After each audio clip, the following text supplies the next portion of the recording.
down. And it's one of the goals of the game. They've got offense's chart. How did we do on third down? That's a nice start. Australia native Mitch Wishnowsky to punt this one away. Tyler Irvin back deep. Ben fights through one man. Personal foul. Roughing the kick.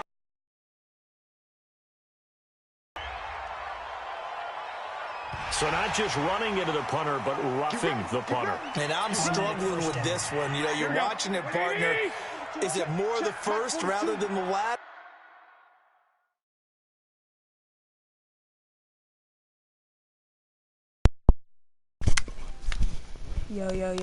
Yo. This is a tough one. Almost feels like he felt like he had to call it on that play. And this one to Coleman. And he's going to get this one down near the 45-yard line. Yes, sir. Tackle defensively. Here's 2nd and 9, just a yard on that last run. Garoppolo on the draw to Coleman. And able to push forward for right around 3 yards down to the 42. Partner, we know today's NFL is really built around the guy throwing the football. But these short runs, they still pay dividends because they can take their toll on a defense and they can add up as the game goes along. Cam go, bro. Oh, what up, bro? What up, Cam? 6. Working from the gun, Garoppolo. And that will be incomplete.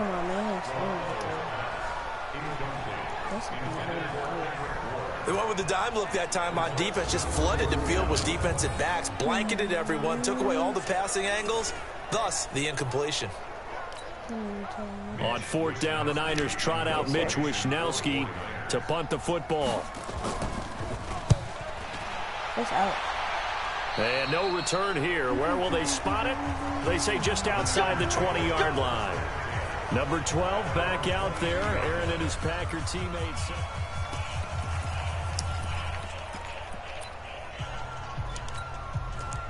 The Packer offense ready to get their next drive underway.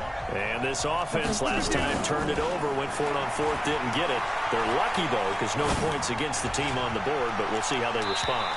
Yeah, they've got to get a lot of credit to their defensive teammates, don't they? They had their backs on that last series, and because they did so, that allows the coach to still stay aggressive on offense and maybe go for it again in a similar situation. I was going to say, maybe makes that offense feel good when you know you've got a defense making stands like that. Yeah, that'll loosen up things a little bit, won't it? Maybe you'll play a little bit better the next time you have the ball. Flushed out right. And that'll be incomplete. Good protection that time, and they couldn't hook up on the long one. Now it's 3rd down. Well, it doesn't take any great analysis. No jokes, partner, okay? All right, on this one. But we just know that we're going to see this as the game moves forward. There's going to be 2 guys on him on just about every snap. It's kind of a dare to throw his way, but they have to keep throwing his way. The benefits could be great. You throw it to a great receiver, he could come down with it anyway. It's a gain of 5, but it'll lead to a 4th down. That's a really good job right there. Just kept stringing that play out, pushing further and further towards the sideline. Trying to turn upfield, he just couldn't. No, they really had a picket fence in front of him. No room to find to get upfield. They'll go with Jones. And this doesn't end well at all as they stop him far behind the line to gain. Really an interesting call there to go for it. And it'll be a turnover on downs. So shall we say a bold decision to go for it, and that bold decision does not pay off. And when you talk about bold, you're saying all caps? All caps. Yeah, without a doubt. Maybe they're telling their defense they have a lot of faith in them. I mean, that's how you have to spin it, is that you tell your defense, you know something? We were able to go for it there because you guys are so good. I'm not worried about things. That's the only explanation I can come up with in this situation. He better get ready to spin it for that post-game presser because you know he's going to be out. He's going to have to spin it for his own locker room, frankly. He got maybe a half yard at most, but officially they'll be left with a 3rd and 2. We are in for a good one as we're through one on EA Sports. They'll try and run for it here. It's Coleman. And this effort won't be enough as they rally up to stop him a couple of yards short. Well, he hasn't made much of an impact in the running game thus far, and after that last run, not much is going to change in that area. He hasn't been able to get anything going, and really the offensive line not helping him much. And the 14-year trusty veteran able to knock it through, and that will give us the very rare scoreline of 5-0. So it's our first offensive points of the game so far, and it gives us a very rare scoreline. We don't see this one often, 5-0. Yeah, it's been sort of a weird one to this point, hasn't it? But, hey, in this league, you take points any way you can get them. And no run back here. This will be a touchback, and it comes out to the 25-yard line. Well, Charles, as this offense comes out here, let's talk about the AFC Championship game coming up. Kansas City hosting Tennessee. The Chiefs the winner over the Texans in the divisional round. But even before they took the field, they got a surprise gift on Saturday night. Winning in Baltimore to set up the unexpected matchup. But sometimes a gift isn't exactly a gift because they went from thinking they had to chase around Lamar Jackson to having to fortify themselves against Derrick Henry and the 250 pounds of man coming out of running the football. That run defense that got better as the season went on, it will get severely tested in this one. An incomplete pass leads to 2nd and 10 from the 25. Escaping the pressure right. He gets this to Devontae Adams. That one good for 26 and a first down. Let's go. Sometimes it's designed, and sometimes you just have to know when to leave the pocket and move and make something happen. And on that play, he was able to get on the run and was still accurate throwing the football. On 1st and 10, here's Rodgers. Steps away to his left. And the coverage terrific there as that's knocked down and incomplete. Pretty solid coverage there by the All-Pro Richard Sherman, able to get a hand in. So now 2nd and 10 after the incompletion on 1st down.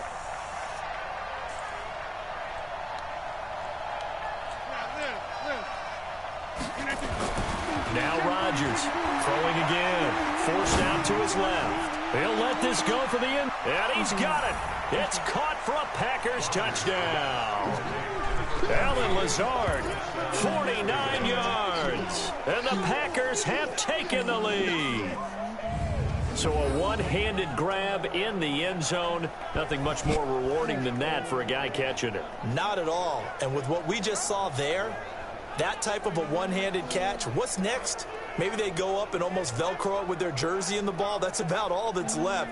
That play, simply spectacular. So a one-handed grab in the end zone, not much more impressive than that.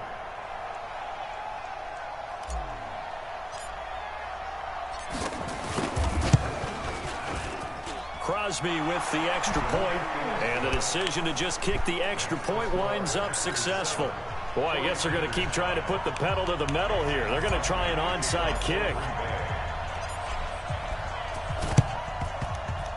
And this one travels out of bounds, so unsuccessful there on the onside kick try.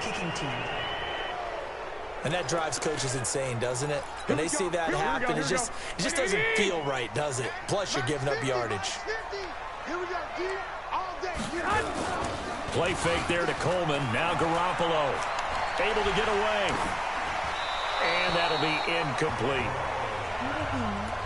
They certainly thought they had him surrounded and probably thought they were going to get him on the ground and get the sack, but he was able to elude that. And even though it threw it incomplete downfield, if you're a defensive back, you're loving the pressure that you're seeing from your front. Here's a throw that's taken in out of the backfield. No gain on the play, and it'll bring up a 3rd down. The Niners on 3rd down. 0 for 3 to this point. They could use a conversion. This is 3rd and 10.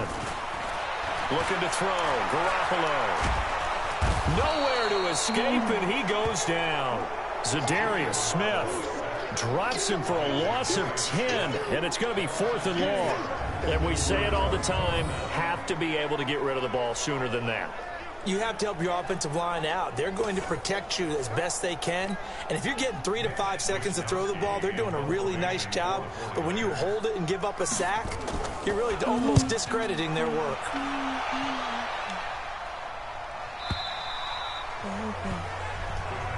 Let's go, boys. Bring it on.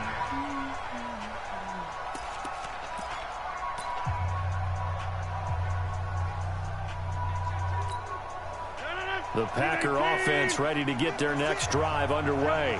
And for them, a touchdown their last go-around. Obviously, they'll be hoping to do that again. And when you start plotting for this drive, when you start thinking to yourself, okay, what are we going to do?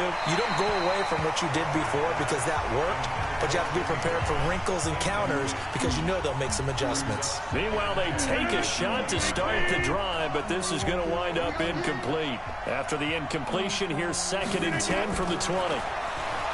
Throwing now is Rodgers. He'll rifle this one deep right side. And that's going to be incomplete. Good. Look at the play. Look at the play. Look at the play. Look. Look at this. Look at this. Look at this.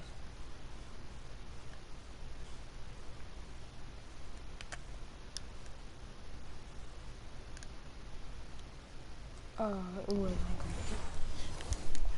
Effort there, trying to take a shot, but it's 3rd down. Now they face a 3rd and 10 after back-to-back incompletions. Now Rodgers lets this one rip toward Graham. And unable to connect, incomplete. Well, give them credit, they took their shot, but it's going to bring up 4th down. Trying to get that one to his tight end, and they've been trying to get the ball to him, but as of yet, unable to successfully complete one. But you know there's usually a nice comfort zone in throwing to the tight end. Great sight lines, usually right in the middle of the field. They do go for it. It's Rodgers. He's got Adams on the hookup. They've been burned twice already on 4th down, but the 3rd time's the charm as they keep the drive moving.